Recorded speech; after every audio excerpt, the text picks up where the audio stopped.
तो नमस्कार दोस्तों यदि आप भी बिहार बोर्ड से वर्तमान में क्लास 10th में पढ़ाई कर रहे हैं और कल है आपका 2 जुलाई के दिन जो पेपर देने जा रहे हैं वो आपका सामाजिक विज्ञान यानी कि सोशल साइंस का। तो यहाँ पर देखिए जिसका विषय कोड 111 रहने जा रहा है उसका मैं क्वार्टरली एग्जाम त्रैमासिक परीक्षा का 1000% ओरिजिनल पेपर लेकर आ गया हूँ। तो यही पेपर आपके एग्जाम में रहेगा। तो जितने भी विद्यार्थी 2 जुलाई के दिन सोशल साइंस सामाजिक विज्ञान का पेपर देने जाएंगे वो सभी विद्यार्थी इस पूरे वीडियो को देख कर जाएंगे, क्योंकि मैं सभी प्रश्न जितना आपके एग्जाम में आएगा सभी प्रश्न को टाइप कर लिया हूं और यही पेपर में आपका सेम टू सेम रहेगा। तो आप सभी एक एक करके प्रश्न याद कर लीजिए सभी का उत्तर, और सभी का सभी प्रश्न आपके एग्जाम में लड़ जाएगा और सभी का सभी प्रश्न यहीं से रहेगा, क्योंकि आप पहले से जानते हैं मैं आपको जितना भी पेपर देता हूँ सभी का सभी असली पेपर रहता है, सभी का सभी आपको एक एक करके मैच कर जाता है। तो चलिए बच्चों हम लोग बिन देर किए हुए पूरा प्रश्न का उत्तर बता देते हैं, फिर उसके बाद इसका पेपर डाउनलोड करना सीखेंगे और सीधे सीधे इसका आंसर। देखिए बच्चों ओरिजिनल पेपर है, मैं सभी का टाइप कर दिया हूँ ताकि सभी बच्चों को स्पष्ट रूप से दिखे और जल्दी याद हो जाए, क्योंकि कल आपका एग्जाम है और उससे पहले याद हो जाए और सभी 40 में 40 ऑब्जेक्टिव का आंसर सही करके आएंगे। ठीक है, पूरा का पूरा प्रश्न का। तो आइए बच्चों 1 से लेकर 70 तक का दिया जाएगा, आपको 40 प्रश्न तक ही बनाना है। तो मैं जल्दी जल्दी से पूरे प्रश्न करा देने जा रहा हूँ। आप यहाँ पर क्लियर देखिए कुछ इसी प्रकार से आपका रहेगा। यहाँ पर यही जो कि आप देखे होंगे लिखा था क्लास 10th, यहाँ पे सोशल साइंस लिखा था। चलिए बच्चों हम लोग बिन देर किए हुए पूरा का पूरा प्रश्न का यहाँ पे जल्दी जल्दी से आंसर की आपको करा देने जा रहे हैं। यहाँ पर देखेंगे सबसे पहले 1 से 70 तक का रहेगा, आपको एक 40 प्रश्न का उत्तर देना है। पूरा का पूरा प्रश्न मैं यहाँ पे टाइप कर लिया हूँ ताकि सभी बच्चों यहाँ पर जल्दी से पूरा का पूरा आंसर याद कर लेंगे। देखिए सबसे पहला प्रश्न में यही रहेगा। देखिए क्या कह रहा है, देखिए ओरिजिनल पेपर है तो इसीलिए पूरा का पूरा पेपर नहीं दिखा रहा हूँ, एग्जाम नहीं हुआ है इसीलिए सभी प्रश्न को टाइप कर दिया हूँ ताकि सभी बच्चों एक एक करके याद करके जाएंगे और पूरा का पूरा सही सही आंसर मारेंगे। ठीक है, यूरोपवासियों ने कंपास का ज्ञान किससे सीखा था? तो इसका उत्तर हो जाएंगे आपका चीन से। अगला प्रश्न की ओर चलते हैं। केरावेल क्या है? तो केरावेल क्या है? तो दोनों प्रश्न का जो उत्तर हो जाएंगे ना इसका राइट आंसर ऑप्शन ए हो जाएंगे, पानी का जहाज है। अगला प्रश्न की ओर चलेंगे। प्रतिनिधित्व नहीं तो कर नहीं नारा किसने दिया था? तो ये दिया था बच्चों याद रखेंगे ऑप्शन डी हो जाएंगे, सैमुअल एडमस। अगला प्रश्न की ओर चलेंगे। राष्ट्रीय संघ का स्थापना किस वर्ष हुई? तो राष्ट्रीय संघ का जो स्थापना हुआ था वो हुआ था आपका ऑप्शन इसका राइट आंसर 4 का सी हो जाएंगे 1920 ईस्वी में। बेलशेविक क्रांति का संबंध किससे देश से है? तो बेलशेविक क्रांति का संबंध जो है वो रूस से है, ऑप्शन इसका सी हो जाएंगे। याद करते चलिए कल का 2 जुलाई के एग्जाम में सिंपल सा सेम टू सेम पेपर देखने को मिलेगा। ओरिजिनल पेपर में से मैं टाइप कर दिया हूँ एक एक करके। चलिए अंतर्राष्ट्रीय न्यायालय के लिए मुख्य न्यायालय का देश है, तो 6 का जो उत्तर हो जाएंगे ऑप्शन सी हो जाएंगे, आपका डी हो जाएंगे नीदरलैंड। अंतर्राष्ट्रीय न्यायालय का मुख्य किस देश है? तो नीदरलैंड। लेसेज फेयर का सिद्धांत किसने दिया? तो 7 नंबर में यही प्रश्न रहेगा, तो इसका उत्तर टिक कीजिएगा ऑप्शन ए अर्थात कि एडम स्मिथ। अगला प्रश्न की ओर चलते हैं। नई दुनिया अमेरिकन का पतन किसने लगाया? तो 8 का जो उत्तर हो जाएंगे ना बच्चों ऑप्शन इसका सी हो जाएंगे, कोलंबस। अगला प्रश्न की ओर चलेंगे। मुंडा विद्रोह का नेता निम्नलिखित में से कौन थे? तो मुंडा विद्रोह को जो नेता थे ना वो थे आपका बिल्कुल सही, आपका राइट आंसर 9 का ऑप्शन बी हो जाएंगे, बिरस मुंडा थे। अगला प्रश्न की ओर चलेंगे। भारत एवं चीन के बीच में सीमा रेखा का नाम क्या है? तो भारत एवं चीन के बीच सीमा रेखा का जो नाम है ना वो है आपका ग्रीनविच लाइन। अगले प्रश्न की ओर चलेंगे। हिटलर को चांसलर पद से किसने यहाँ पर सौंपा? तो यह हो जाएंगे आपका कि तो 11 का जो राइट आंसर हो जाएंगे ऑप्शन डी अर्थात कि हिंडनबर्ग में। जर्मनी का मुद्रा का नाम क्या है? तो जर्मनी का जो मुद्रा होता है ना उसको हम लोग क्या कहते हैं? बिल्कुल सही अर्थात कि मार्को कहते हैं। अगला प्रश्न की ओर चलते हैं।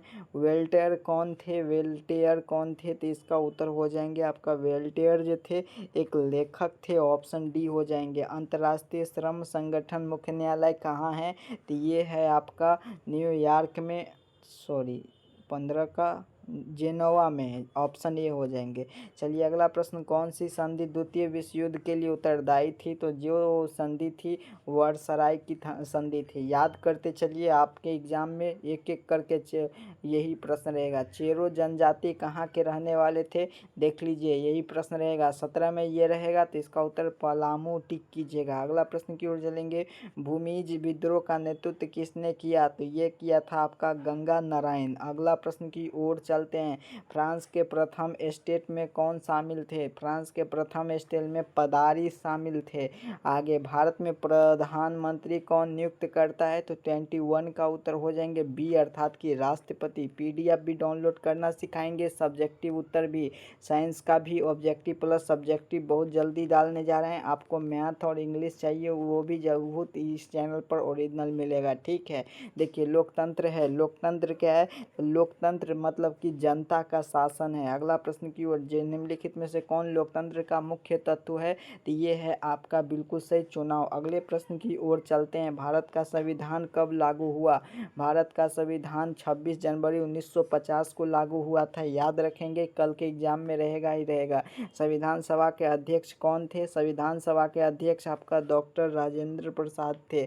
आगे यहाँ पे चलेंगे, लोकसभा सदस्य के लिए कार्यकाल के लिए कितने होते हैं? तो 5 वर्ष का होता है ना। ऑप्शन इसका कितना, 26 का बी डी हो जाएंगे। अगला, राज्यसभा को क्या कहा जाता है? तो राज्यसभा को जो है वो आपका उच्च सदन कहा जाता है। आगे की ओर चलते हैं, भारतीय संविधान में कितने अनुच्छेद है? तो ये है 448 अनुच्छेद है। यहाँ पे भारतीय संविधान में किस भाग में मौलिक अधिकार है? तो ये है आपका बिल्कुल सही, भाग तीसरा में। आगे यहाँ पर देखेंगे, भारत में मतदान करने का न्यूनतम आयु 18 वर्ष होता है। जल्दी जल्दी याद कर लेंगे, 2 जुलाई के पेपर में सेम टू सेम छपा है, बस आपको टिक करके आना है। भारत के चुनाव के कारण किसे जिम्मेदारी थी? तो देखिए, ओरिजिनल पेपर है, इसीलिए मैं ओरिजिनल पेपर नहीं दिखा रहा हूँ, ताकि टाइप करके आ रहे जा रहा हूँ, ठीक है।